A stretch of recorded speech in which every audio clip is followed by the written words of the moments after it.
तो चलिए बच्चों, आज के इस क्लास में एनएमएस के बेहद ही महत्वपूर्ण प्रश्नों को देखेंगे जो आप लोग के एग्ज़ाम में आ सकते हैं। आप किसी भी राज्य से तैयारी कर रहे हैं तो पूरा वीडियो को अंत तक ज़रूर देखिएगा, क्योंकि इसमें से क्वेश्चन ज़रूर आप लोग के एग्ज़ाम में फंसने वाले हैं। और दूसरी ये चीज़ है कि आप लोग को जो पेपर मिलेगा एकदम ऐसे ही पेपर मिलेगा, ठीक है, आप लोग के एग्ज़ाम में देखने को। तो चलिए क्लास को शुरू करते हैं। देखें, लिखा हुआ है कि कौन सी धातु नरम होती है और चाकू से काटी जा सकती है। तो ऑप्शन 4 ऑप्शन है सोना, सोडियम, कैल्शियम, तांबा। ठीक है, तो सही ऑप्शन है इसमें सोडियम। ठीक है, सोडियम के अलावा एक और धातु होती है पोटेशियम, जिसे चाकू से काटा जा सकता है। ठीक है, अगला क्वेश्चन देखिए, कार्बन डाइऑक्साइड का कौन सा गुण इसे अग्निशामक यंत्र में उपयोग करने के लिए उपयुक्त बनाता है। तो इसका सही ऑप्शन है यह ऑक्सीजन से हल्का होता है, यह ईंधन के तापमान को बढ़ाता है, यह ऑक्सीजन से भारी है। तो इसका सही ऑप्शन, ये तीसरा ऑप्शन ही सही है, यह ऑक्सीजन से भारी है। ठीक है, यही सही हो जाएगा। ठीक है, चलिए अगला क्वेश्चन देखिए।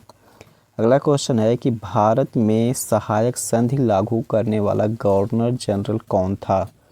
तो ऑप्शन में है Lord Dalhousie, Lord batting, Lord Dufferin, Lord Wellesley. तो सही ऑप्शन है लॉर्ड वेलेस्ली, ये चौथा ऑप्शन सही है। चले अगला क्वेश्चन देखिए, निम्नलिखित में से कौन बहुलक का उदाहरण नहीं है। तो ऑप्शन 1 में सेल्यूलोज, ग्लूकोज, नायलॉन, स्टार्च। तो सही ऑप्शन है ग्लूकोज, दूसरा ऑप्शन सही है। अगला क्वेश्चन देखिए, मानव कान के लिए श्रव्य की आवृत्ति का प्रास है। तो ये क्वेश्चन हर एक राज्य में बार बार हर साल देता ही देता है और ऐसे ही देता है। तो उम्मीद है कि ये क्वेश्चन अब की बार भी आ सकता है। ठीक है, तो इसका सही ऑप्शन हो जाएगा, तीसरा सही ऑप्शन है 20 हर्ट्ज से लेकर 20,000 हर्ट्ज तक। ठीक है, चलें अगला क्वेश्चन देखें। जंग का रासायनिक सूत्र है। तो जंग का रासायनिक सूत्र होता है Fe2O3, अर्थात ये तीसरा ऑप्शन सही है, आयरन ऑक्साइड। चलिए अगला क्वेश्चन देखिए, तड़ित तूफान के समय क्या करना चाहिए। आज छाता लेकर चलना चाहिए, पहला ऑप्शन दिया गया है। दूसरा ऑप्शन है खुले स्थान पर खड़े हो जाना चाहिए। तीसरा ऑप्शन है ऊंचे स्थान पर चले जाना चाहिए। चौथा ऑप्शन है किसी कार अथवा बस में खिड़की दरवाजे बंद करके बैठ जाना चाहिए। तो इसमें जो ऑप्शन दिया गया है सबसे उपयुक्त ऑप्शन ये चौथा ऑप्शन ही सही है, किसी कार अथवा बस में खिड़की दरवाजे बंद कर बैठना चाहिए। ठीक है, चलिए अगला क्वेश्चन देखिए, ओजोन परत हमें किन विकिरणों से बचाती है। तो ओजोन परत हमें पराबैंगनी किरणों से बचाती है। ये पराबैंगनी किरणें यदि पृथ्वी पर आ जाती तो त्वचा कैंसर, मोतियाबिंद और प्रतिरक्षा प्रणाली को नुकसान पहुंचा सकती थी। ओजोन परत जो कि समताप मंडल में होता है और एक सुरक्षात्मक ढाल के रूप में कार्य करता है। चलिए अगला क्वेश्चन है, कह रहा है कि सभी वाहनों के डिज़ाइन इस प्रकार बनाए जाते हैं ताकि द्रव घर्षण बढ़ जाए, ऑप्शन 1 है। दूसरा है द्रव घर्षण कम हो जाए। तो इसमें दूसरा ऑप्शन ही सही है, द्रव घर्षण कम हो जाए। ठीक है, मैं यहाँ पर ज़्यादातर कोशिश ये कर रहा हूँ केवल आपको सही ऑप्शन ही बता दे रहा हूँ, क्योंकि एक सभी ऑप्शन पढ़ूँगा तो वीडियो बहुत लंबा चला जाएगा। ठीक है, इसलिए आप लोग की सुविधा के लिए मैं केवल सही ऑप्शन ही बता दे रहा हूँ। लेकिन आप लोग भी एक काम करें, मेहनत किया करें। मेहनत ये किया करें कि वीडियो को रोक करके आप लोग खुद उसको लगाने की कोशिश करें, सोचने की कोशिश करें कि कौन सा ऑप्शन सही हो सकता है। तो इस तरीके से आपकी अच्छी तैयारी होगी। ठीक है, चले, और जो बच्चे चैनल पे नए हैं और अभी तक चैनल को सब्सक्राइब नहीं किए हैं वो चैनल को सब्सक्राइब कर लें बच्चों, क्योंकि इस चैनल पे आप लोगों को एनएमएस की संपूर्ण तैयारी कराई जाएगी, चाहे वो मैथ का क्लास हो, सेट का क्लास हो, सामाजिक विज्ञान, मैथ इत्यादि चीज़ की क्लास हो। सभी क्लास आप लोग के इस चैनल पे देखने को मिलेगा और आपके हर राज्य का अपडेट भी आपको देखने को मिलेगा कि एडमिट कार्ड कब आएगा, रिजल्ट कब आएगा, ठीक है, इत्यादि चीज़, परीक्षा कब है, आदि चीज़ की जानकारी आपको इस चैनल पे मिलने वाली है। तो चैनल को अभी सब्सक्राइब कर लें यदि नए हैं तो। ठीक है, चलिए अगला क्वेश्चन देखते हैं। अगला क्वेश्चन है, कह रहे हैं कि मानव नेत्र के पारदर्शी अग्रभाग को कहा जाता है। तो मानव नेत्र के पारदर्शी अग्रभाग को कार्निया कहा जाता है। ऑप्शन 1 सही है। अगला देखिए, किसी क्षण चुंबक का उत्तरी ध्रुव किसी दूसरे क्षण चुंबक के उत्तरी ध्रुव पर बल लगाता है, तो ये प्रतिकर्षण बल लगाएगा। ठीक है, दूसरा ऑप्शन सही हो जाएगा। अगला क्वेश्चन देखिए बच्चों, दिया है रेटिना पर बना प्रतिबिंब वस्तु हटाने के बाद भी लगभग बना रहता है। तो बना रहता है कितना? 1/16 सेकंड तक। ठीक है, तो ये सही हो जाएगा। अगला क्वेश्चन देखिए, चींटी के डंक में कौन सा अम्ल मौजूद होता है? तो चींटी के डंक में फार्मिक अम्ल मौजूद होता है, जिसकी वजह से हमें उसके काटने पर दर्द होता है। ठीक है, चलिए अगला क्वेश्चन देखिए, कौन सा सूचक मूल विलयन में गुलाबी रंग देता है? कौन सा सूचक मूल विलयन में गुलाबी रंग देता है? तो ये तीसरा ऑप्शन सही है बच्चों, फेनोल्फथेलिन, ये तीसरा ऑप्शन सही है। ठीक है, चलिए अगला क्वेश्चन है, कह रहा है कि मोम का पिघलना किस प्रकार के परिवर्तन का उदाहरण है? ऑप्शन 1 जैविक, ऑप्शन 2 रासायनिक, ऑप्शन 3 भौतिक, ऑप्शन 4 भौतिक और रासायनिक दोनों। तो सही ऑप्शन है मोम का पिघलना, ये भौतिक परिवर्तन है। ठीक है, भौतिक परिवर्तन वह परिवर्तन होता है जिससे पदार्थ की अवस्था या रूप बदल जाता है, लेकिन उसकी रासायनिक संरचना में कोई परिवर्तन नहीं होता है। तो ये तीसरा ऑप्शन इसमें सही हो जाएगा। अगला देखिए, खाद्य पदार्थों के भंडारण के लिए बनाए जाने वाले डिब्बों में लोहे के ऊपर टिन का विद्युत लेपन किया जाता है, क्योंकि? तो क्यों किया जाता है? ऑप्शन 1 दिया गया है, टिन लोहे से ज़्यादा क्रियाशील होता है। दूसरा ऑप्शन है टिन लोहे से कम क्रियाशील होता है। तो इस ऑप्शन यही सही है, टिन लोहे से कम क्रियाशील होता है जिसकी वजह से। ठीक है, चलिए अगला क्वेश्चन देखिए। अगला क्वेश्चन है कि प्राकृतिक गैस का प्राथमिक घटक कौन सा है? तो प्राकृतिक गैस का प्राथमिक घटक जो है वो मीथेन है, CH4। ठीक है, चलिए अगला क्वेश्चन देखिए, कौन सी गैस ग्लोबल वार्मिंग का कारण बनती है?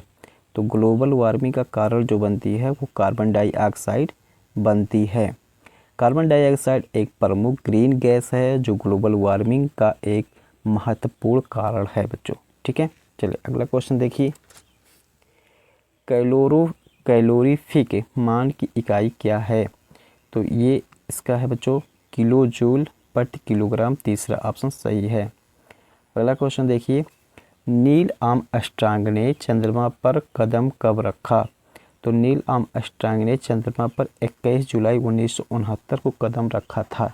ठीक है, चलिए अगला क्वेश्चन देखें, जब एक पटाखा प्रज्वलित किया जाता है तो एक अचानक प्रतिक्रिया होती है, और इस प्रतिक्रिया में ऊष्मा, प्रकाश, ध्वनि और बड़ी मात्रा में गैस बनती है। ऐसी प्रतिक्रिया कहलाती है। तो ऐसी प्रतिक्रिया विस्फोट कहलाती है। पहला ऑप्शन सही हो जाएगा। ठीक है, चलिए नेक्स्ट क्वेश्चन देखिए, धातुओं के बारे में निम्नलिखित में से कौन सा कथन सत्य है? पहला, धातुओं के बारे में निम्नलिखित में से कौन सा कथन सत्य है? तो ऑप्शन 1 है मैग्नीशियम का ऑक्साइड प्राकृतिक में क्षारीय है। तो यही ऑप्शन ही सही है, मैग्नीशियम का ऑक्साइड प्राकृतिक में क्षारीय है। ठीक है, चलिए मैग्नीशियम ऑक्साइड का सूत्र होता है MgO। ठीक है, चलिए अगला क्वेश्चन देखें। अगला है, कह रहा है कि ब्रेल पद्धति में कितने बिंदुकित पैटर्न होते हैं? तो ब्रेल पद्धति में 63 बिंदुकित पैटर्न होते हैं। चौथा ऑप्शन सही है बच्चों यहाँ पर। ठीक है, चलिए अगला क्वेश्चन देखिए। कह रहा क्वेश्चन कह रहा कि 49 में इन्हीं अंकों वाली कौन सी संख्या जोड़ी जाए कि वह 11 से विभाज्य हो जाए? तो देखो 49 इसमें दिया गया है, इसमें जो 4 ऑप्शन दिया गया है इसमें कौन सी संख्या जोड़ दें कि वह 11 से विभाज्य हो जाए? तो देखो 49 में अगर हम 94 जोड़ देते हैं, ठीक है, तो 9 4 13 हो जाएगा, और 9 3 12, 9 4 13, 1 14 हो जाएगा ना बच्चों। और इसको 11 से भाग करेंगे तो वो पूर्णतः कट जाएगी, अर्थात यहाँ पर ऑप्शन जो सही हो जाएगा वो पहला सही हो जाएगा। ठीक है, चलिए अगला क्वेश्चन देखिए। अगला क्वेश्चन है कि मृत वनस्पति के कोयले में परिवर्तन की धीमी प्रक्रिया कहलाती है, तो ये कहलाती है कार्बनीकरण। तीसरा ऑप्शन सही है।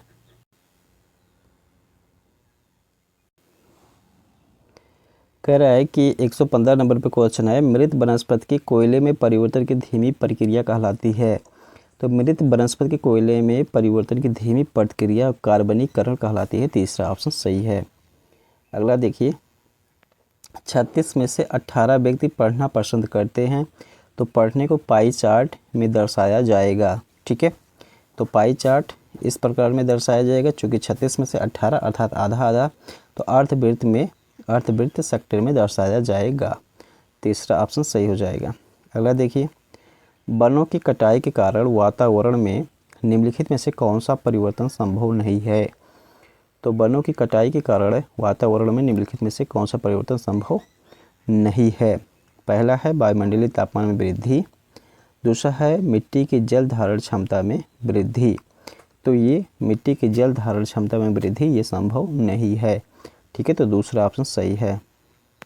अगला देखिए, नालंदा विश्वविद्यालय की स्थापना की थी, तो नालंदा विश्वविद्यालय की स्थापना कुमार गुप्त ने की थी। ठीक है, पहला सही हो जाएगा। अगला देखिए, मैं कोशिका की गतिविधियों के नियंत्रण केंद्र के रूप में कार्य करता हूँ, मैं कौन हूँ, तो मैं कोशिका की गतिविधियों के नियंत्रण केंद्र के रूप में कार्य करता हूँ, ये केंद्रक है, इसमें केंद्रक सही ऑप्शन हो जाएगा। अगला देखिए, पर्यावरण प्रदूषण को हम कैसे रोक सकते हैं, डीजल कारों के प्रयोग से, वाहनों में सीएनजी किट के प्रयोग से,